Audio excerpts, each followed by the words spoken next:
All right. Welcome in. It's your boy Big Nasty here. Nasty Podcast coming up a little bit later today. And, of course, thank you for being here with us on a fantastic Tuesday.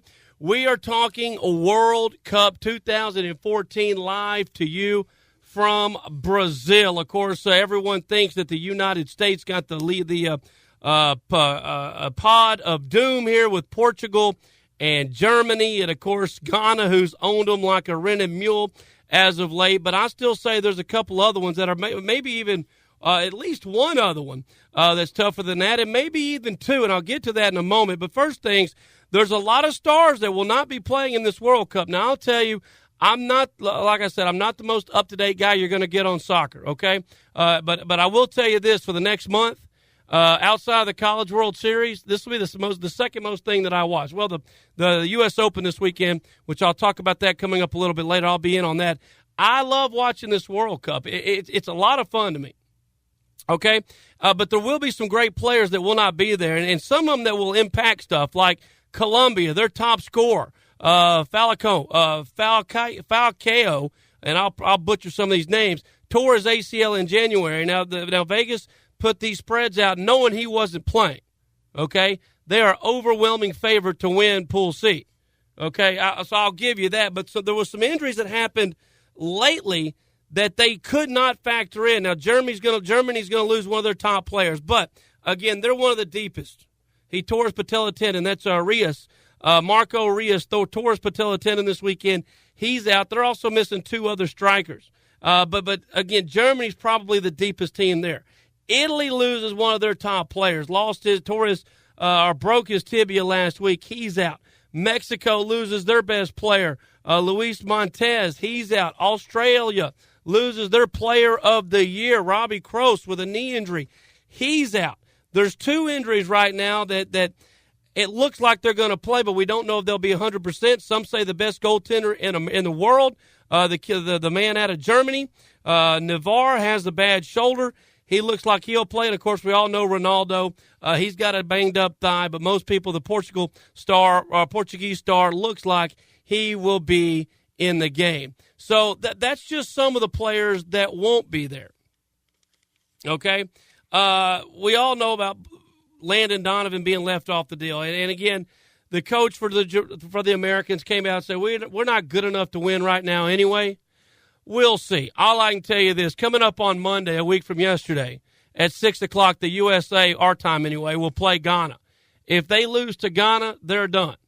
They've still got to play Portugal. They've still got to play Germany in Group C, or Group G. So, again, I'm not picking them to get out.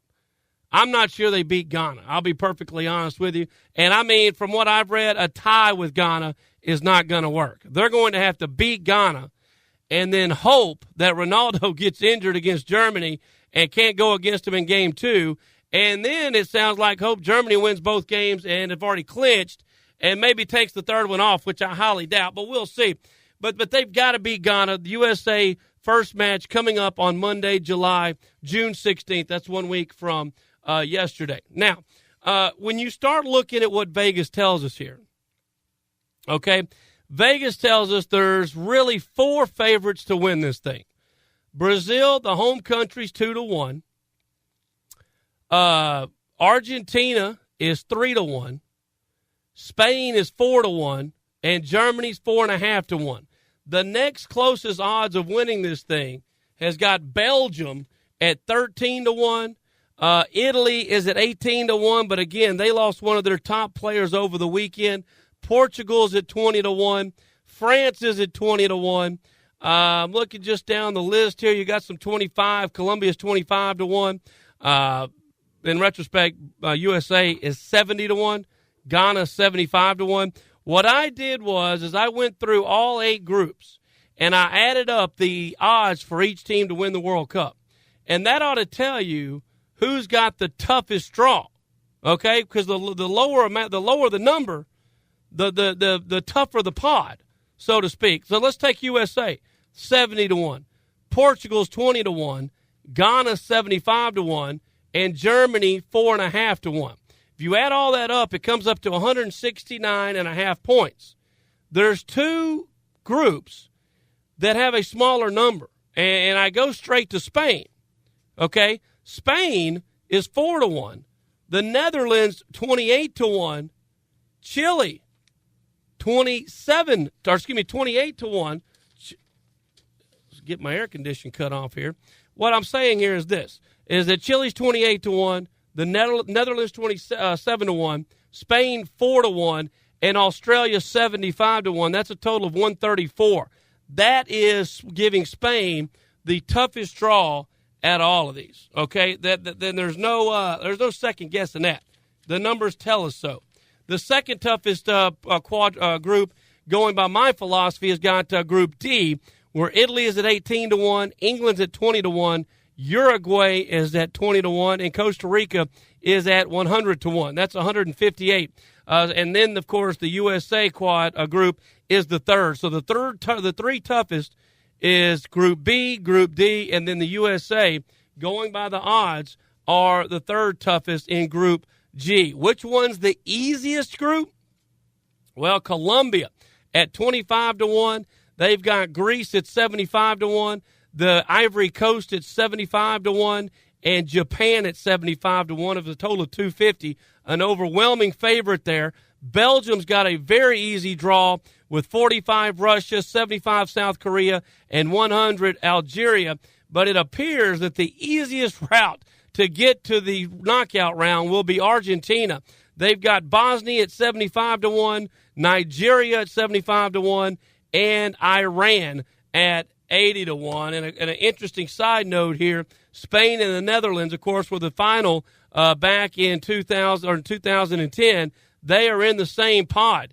And Spain beat the Netherlands in the championship. We did pick Spain for you in the final match. And 4 years ago, we were on a different station. But you can ask my little Indian friends. We picked Spain for you. And so we're going to go through here and make the picks again for you. Now, here's what I got. Of course, the top two from each pool advance. Group A, no surprise here.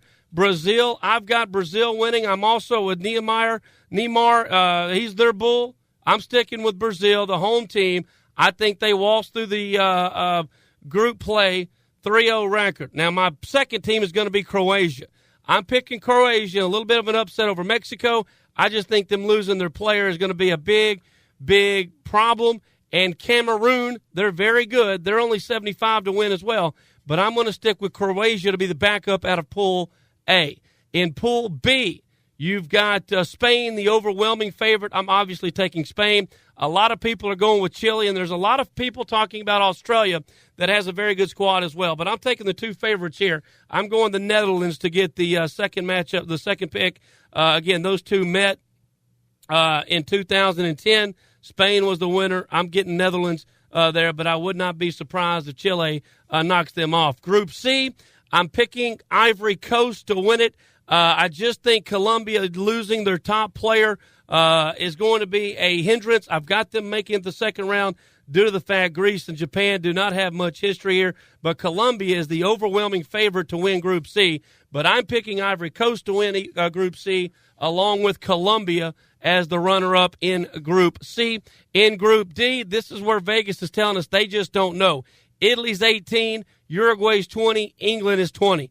I think England has a lot of. They're probably the oldest team in the group or in the 32 that has a legitimate chance to win, and they haven't been very impressive thus far in the qualifying matchups. I'm rolling with Uruguay to take this home and get second place.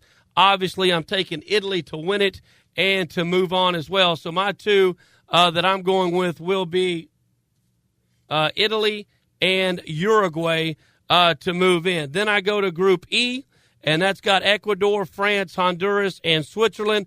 I am taking Switzerland. Switzerland has not, and here's a good bet for you. Switzerland, when they get ready to play, bet the under. They are giving up no runs in their 10 qualifying matches. So keep that. I'm betting on defense here. I'm going Switzerland to win, and I'm taking France to get the runner-up here. So a little bit of an upset. I'm taking Switzerland to win. France is the favorite. I've got them going in at 2. That brings us down to Group F. Obviously, I'm putting Argentina in. I'm going to go with a little bit of an upset here. I'm taking Bosnia. Bosnia in the qualifying round of 10 games scored the most goals out of anyone, 30 goals in their 10 games. So I'm taking Bosnia to move on into the next round along with Argentina. Then, of course, Group G, Germany. How could you go against them? They're the deepest team in the field, and I'm not going against Ronaldo. I hate it. I love the USA, but I am going with Portugal. You cannot go with your heart. You got to go with your pocketbook. And Germany and Portugal are the two teams that I got winning. I got Germany winning it all, Portugal going in, and then we get into Group 8. I'm taking Belgium. They are the overwhelming favorite in this bracket. And then I'm going to go with Russia. However, I think South Korea could pull an upset here, but I'm going to stick with Russia to make it into the Sweet 16, as I like to call it. The knockout round, as a lot of other people like to call it, and that will give you my 16 down to the knockout round. Now, at that, it would leave Brazil matching up with Netherlands, Ivory Coast and Uruguay, Switzerland and Bosnia, Germany and Russia. That ought to be a lot of fun, shouldn't it? Germany and Russia, I'm just saying. In my matchups there, I've got Brazil getting by the Netherlands. I've got Ivory Coast getting past Uruguay. And the Swedes, no, that's not the Swedes, that'd be Sweden. But Switzerland beating Bosnia in a shootout, moving on. And, of course, I'm sticking with Germany to get by Russia. And the next round, that would give Brazil and Ivory Coast. Obviously, I'm taking Brazil over Ivory Coast. I just think they are too strong. Brazil, top to bottom, is where it's at. Switzerland and Germany, I really want to pick Switzerland to win this matchup, and that's exactly what I'm going to do. I've got Brazil and Switzerland playing in the semifinal game to go to play for it all. Now, in the bottom part of the bracket, that would give me Spain and Croatia. I've got Spain moving on there. Italy and Colombia. I would bet on Colombia by those drug lords if they had their top man, but I'm not. I'm taking Italy to move on. Argentina obviously will take care of France, oui. And in a great one, I think Portugal and Belgium will be a good one. I think Belgium could win, but I'm going to stick with Portugal to get the win here and move on. That gives me down to my semifinal number 2. Obviously, I'm taking Spain. They are your defending champion, and I'm going up against Argentina. Of course, Argentina has not played for the title since, I believe, 98? It's been a while. It's been a while since they even got this far. But my final 4, Brazil, Switzerland, Spain, Argentina. And I am going to go Brazil to get to the championship game where I think they will play the Spaniards. I think Spain will get there for the second straight year. And, of course, in the third place game, I'm going to have Switzerland beating Argentina. I just think Argentina will be deflated after losing the semifinal round, and I am going to stick with the home team of Brazil. I know I'm taking the favorite. They're a slight favorite over Spain, Germany, and Argentina, but in the end, I am taking Brazil to knock down Spain on July the 13th in Rio de Janeiro at home and win it and probably save a lot of jobs and a lot of lives because there's a lot riding internally down in Brazil on this Ryder Cup, on this World Cup. And I hate controversy, so I'm going to be rooting for Brazil. And I know it's 2-1. It's not worth the bet. I understand that. I'm just telling you how I see it going. We're rolling with Brazil to take down the World Cup of 2014. Drop your emails in. That's Gary at Q1077.com. Gary at Q1077.com. Keep it right here. We'll be back with more. And, of course, on the podcast here on KSFA 860. World Cup Talk brought to you by Bud Light and Whataburger. We're back right after this.